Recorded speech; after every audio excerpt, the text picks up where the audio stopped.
Welcome, ladies and gentlemen, and my name is Caesar Place, and Oshi no Ko is back. Season 2 just premiered today on High Dive.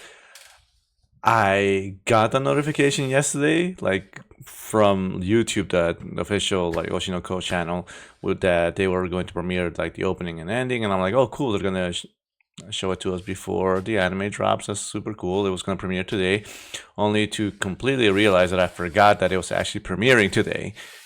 So I'm not going to go too deep into spoilers. I just want to obviously just give a little overview of everything that happened in this episode.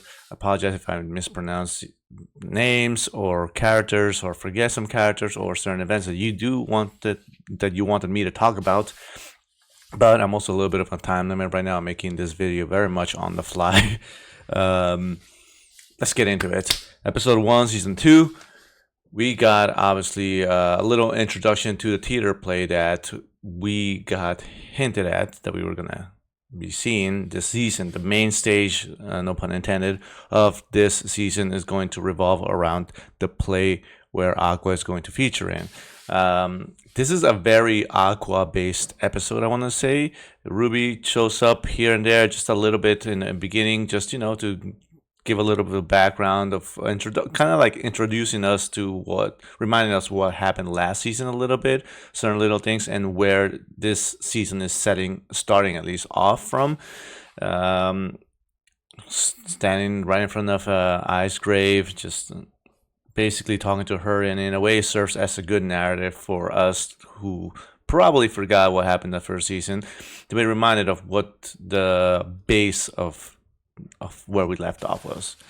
So, obviously, you got Aqua, who did the play, Ruby, who was trying to become an idol and is getting followers. She's got a group of 3, and they're uploading videos, slowly getting more and more followers, which is going to grow the popularity. Her popularity and her group's popularity is going to grow little by little.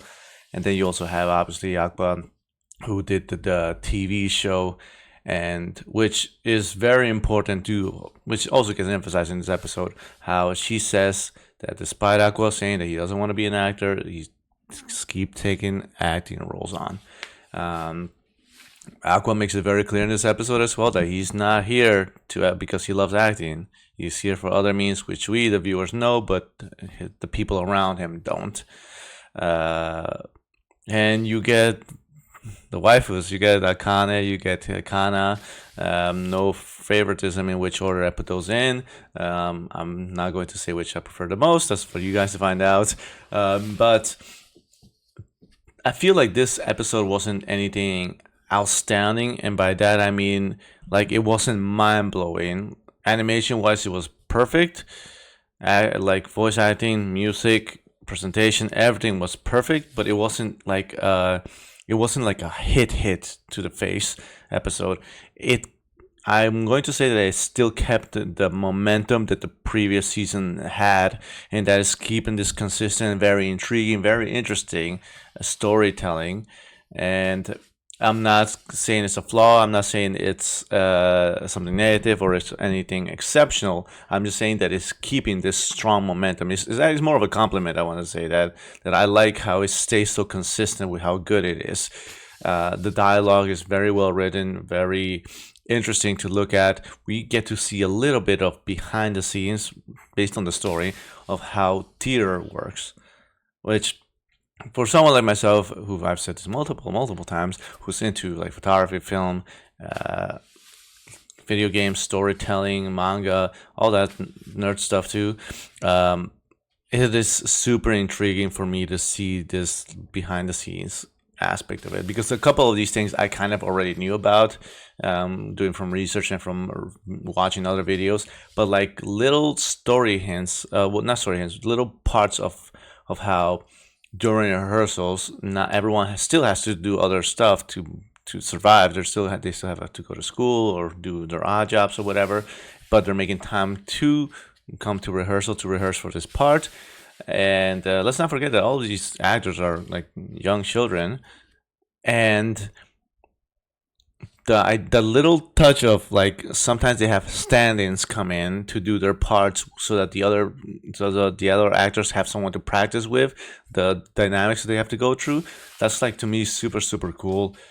Um, a lot of really cool aspects in this episode of how that rivalry between Akane and Kana, because I feel like despite Aqua being kind of like the main lead and the main road in this episode, to the main characters, the protagonists, like this episode was mostly about Akane, with a little bit of touches from Akana's storyline in here too, because this episode revolves mainly around the inner conflict of Akane and how she doesn't this play, so to say, this play is based on a manga.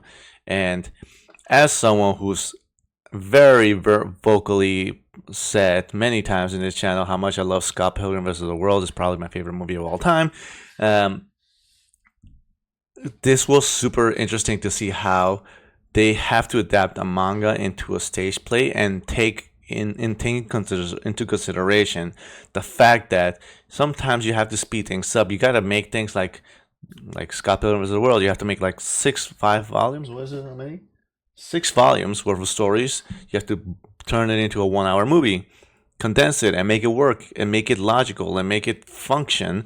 And that's kind of what they're saying in the beginning of this episode as well, where in regards to the script, that, well, not in the beginning, it was towards the end part of the episode, where Akane talks to the writers and tells them that she doesn't feel like her character is being properly represented compared to what she is in the manga. And that makes it weird and strange for her, because she doesn't understand how she's supposed to act this character out if she read the source material and she understands kind of like the source material. But now there are a different writer saying like, okay, we're gonna change that character basically. Now, so all that prep work that you did and all that mental preparation that you did to, like, she did a beautiful representation of how she tries to figure out the character she's gonna act in, like this puzzle pieces, which I'll probably put on the thumbnail of this video. But she's putting pieces together. Right, this character, I know how the character is. I just gotta fill in the blanks of that character and how I would interpret it. So she's super conflicted about how she's supposed to act this role, since they changed up who this person is supposed to be. And because you're not just dealing with, obviously you want to please your directors and the writers, but you also want to appeal to the viewers, the people watching the play. And if these are people who are super big fans of the manga and they see a misinterpretation of the character, they could easily be saying that the actress did not understand the character, that the actress didn't, like, she had the lines, she just didn't act it right.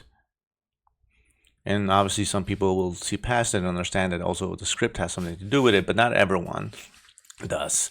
The same way, as a little reference, because we're right now July 3rd on 2024, the same way the actor of Christian Cole from House of the Dragon on HBO, that character got a lot of hate. People were like spamming his fucking, like, I can't curse on YouTube anymore, right? They were spamming his Instagram because they disliked the character so much. And again, people are like not understanding or trolling or something, but people are not understanding that the difference between actor and the actual actor and the role they're playing is very different sometimes. Most of the time, hopefully. But yeah, that's what this episode mainly revolves around Akane trying to, stuck in this conflict where, one, she's dealing with this rivalry with Kana. Two, she's trying to figure out her character, not being happy with the script, and at the same time, kind of trying. We get that attachment to Aqua as well, because they're supposed to be boyfriend and girlfriend, and how she's also trying to figure him out a little bit, and he's there for one reason, to find out his mom's murder, obviously, but at the same time he's giving these little Aqua touches, which I love, which is like, I don't want to say snobbish, I want to say cold-hearted kind of comments, but very objective comments, which sometimes not everyone wants to hear an objective comment. Sometimes you want to get cheered up.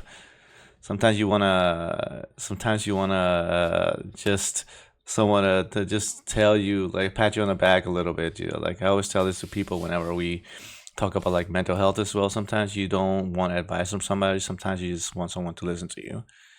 And Akane, at some point when they're sitting down, she goes, I love this scene so much. When they're sitting down over there and she notices Aqua staring at Kana from afar. And she's like, "Oh, you're staring at Kana, right?" Almost as if she wanted him to deny it, even though it was quite clear, and he admits it, and then she like gets down, like she feels down because of it, because obviously she feels something for Aqua as well. And again, throughout this whole episode, you keep the consistency of like that seriousness, that very interesting writing of like the behind the scenes of the entertainment world. And at the same time, you also get those little gag moments, those little funny moments, cute moments that we've had throughout the past season as well. Like Akane making like the little pouty face because she's upset when Aqua tells her that she's not gonna be able to match up with Kana if she keeps up that same level of acting. That's great overall. Um, as you've noticed, I have not spoken about the OP and the ending song. I don't know how to feel about them yet. I knew as soon as that first season ended that opening and that ending, like those are going to be super tough to match. They are going to be very, very tough to match. Um, and I don't think it's gonna happen. I have to listen to these openings and endings a couple more times to really like them. I like the second one, the ending. Sorry, the first time I heard it very easily, but I don't think it matches up. I don't think you'll ever get to the level of Mephisto, because Mephisto is by far like the best transitioning from like cliffhanger to ending song ever made. I think like the amount of times that season one ended with a cliffhanger, and all of a sudden you switch over to like the violence of the song. It's perfect. And again, yeah, Yosobi, like the idol opening, that is that X that I have zero words to. It's hard for me to describe, but it's perfect for the show and what it represented as well, lyrics and song wise. So yeah, I don't. I have to listen to them a couple more times. I think I have a little bit of time later today, but overall, as you could tell, I like this episode a lot. Actually, I really, really did. It felt slower, like it wasn't so much happening. One thing I do want to talk about before the Oshinoko fans get on me about this, the Kana scene when she's talking to when she's acting out with like the main protagonist, and they're like doing the rehearsal, and then it almost visually they she gets caught off guard because of how good this guy is, and she sees the actor in his uniform, almost in his outfit already, like representing the role without it actually happening in her head. She visualizes that because of how good he's playing his role during rehearsal, and that motivates her to like go all out. That's beautiful. That's beautiful. Like as someone who loves art and photography and all this stuff and acting and movies, um, that touched me a little bit. That part specifically. It's the same thing with like the Akane scene where she's like puzzling the two characters out in her head, like the character she's supposed to portray right now, and I those two scenes hit me so hard because that's a little bit of like that creative, that artsy mentality and the visualization and representation of like how we view sometimes things in our head, how we think.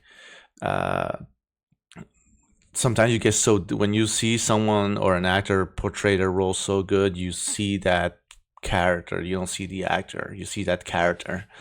And that was a really, really cool scene.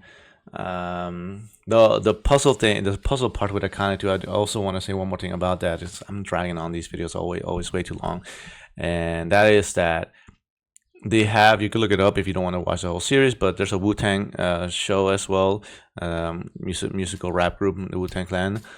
There's a Wu-Tang scene in that show where I think it was RZA who is trying to make an instrumental, a beat, and you see him playing a record, and then he's like, I want the drums of this, and he visualizes all in his head. He sees like the whole band playing in front of him, and then he isolates like the everyone but the drummer leaves in the band, and then it's just the drum just going on loop, and then he puts another record on. He's like, I want to put this on now, and then he's like trying, and that's how he's thinking and visualizing how he's putting this song together. And I'm a sucker for all that, so I think I'm gonna be treated very well this season. I have not read the manga. I'm not going to read the manga. Once season 2 ends, I'll probably just out of support purchase a couple of volumes. I bought the first volume of Oshi already, um, but yeah, this season 2 starts well. Cliffhanger at the end, where Akane did bring up her issues about the script to the writers, and they're like, I think we can't really change anything because of the time run and a couple of other reasons. And then you have the writer coming in and saying like everyone's doing such an excellent job. The cutesy little awkward like creator of the manga to come in and be like, I like everything, but can I ask for one thing? And like, yeah, sure. Can you change the script? We need to do some revisions and like on the script. And they're like, yeah, what do you want to revise? And the writer's like, everything, the whole thing. That had me. That's like a typical Oshinoko cliffhanger, which I absolutely love. It keeps me excited for next week. Now I'm so excited. I almost wish this episode didn't end. This is how much I miss the show. It's such a good show. I know I didn't do a review for season 1. I actually did at some point. I have a video on my computer where I gave my opinions on that whole first season, but it got a little too personal due to the fact that I did talk a lot about mental and health issues and all that. But for those of you that are finding my channel for the first time around, my name is Caesar Plays. I talk about video games, manga, yeah, comic books, anime, movies, a lot of nerd stuff basically. I try to post as much as I can here and there, but sometimes I do get carried away and I take little breaks, as you will probably notice from my last video. But I will do try to upload every now and then videos. So please subscribe, like, hit the give me your opinions on this week's episode. No spoilers for the next couple of weeks, please. Just if you are gonna type something spoilers, please write in all caps spoiler and then your spoiler right under it, so that way I don't have to read it and other people don't have to read it and get spoiled on anything. And yes, I have already been spoiled on future events of the manga, so please do not bring those up. Other than that, have a wonderful day, and maybe I'll see you guys next time. Bye.